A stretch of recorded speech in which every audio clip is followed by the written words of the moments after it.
భూపాలపల్లి జిల్లా కేంద్రంలోని Manjunagar MLA camp కార్యాలయంలో కూరాకుల ఓదేలు లలిత అనే రైతు తన 20 బర్రెలను ఎమ్మెల్యే క్యాంప్ ఆఫీసులోకి గురువారం తోలారు. ఓదేలుకు మంజూరు నగర్లోని వర్షిణి గ్రాండ్ ముందు నివాస గృహం ఉన్నది. ఇంటి ముందే సొంత భూమిలో సీసీ రోడ్డు నిర్మిస్తున్నట్టు పేర్కొంటూ బర్రెలకు వేసుకున్న షెడ్డును మున్సిపల్ అధికారులు పోలీసులు అక్రమంగా కూల్చేశారని వాపోయారు. దీంతో ఆగ్రహం వ్యక్తం చేసిన రైతులు మున్సిపల్ అధికారులను నిలదీశారు.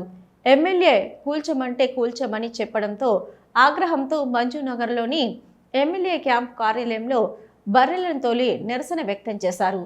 సెట్ మొత్తం ఊలగొట్టిర్రు. నా బర్రెలకు నాకు అన్యాయం జరిగింది. నేను బర్రెలు నాకు సెట్ అయ్యేదాకా నేను ఇళ్ళనే ఉంచుతా. ఎమ్మెల్యే సార్ మాకు న్యాయం చేయాలి అంతే. ఎమ్మెల్యే సార్ ఎక్కడికి పోయినా ఎమ్మెల్యే సారే చేసిందంటారు.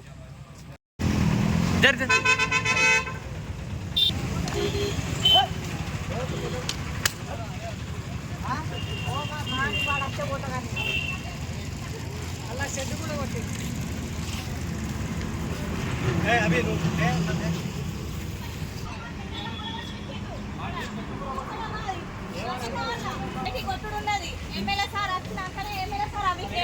ఏడగట్టేసి చెప్తే సార్ లేడు.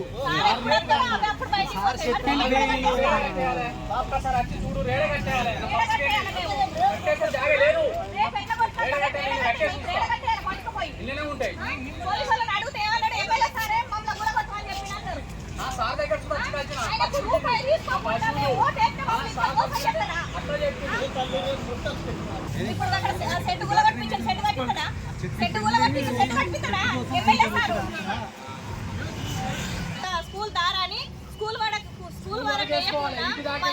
వేసి మా బర్ల ఫామ్ మొత్తం కూలగొట్టి రెండోసారి ఏమంటారంటే ఎమ్మెల్యే సారే మమ్మల్ని కూలగొట్టమని చెప్పిండు. కమిషనర్ కూడా చెప్పిండు అని చెప్తారు. కమిషనర్ దగ్గరికి పోయినాం. కమిషనర్ దగ్గరికి పోతే అది మన టీపీఓ మున్సిపల్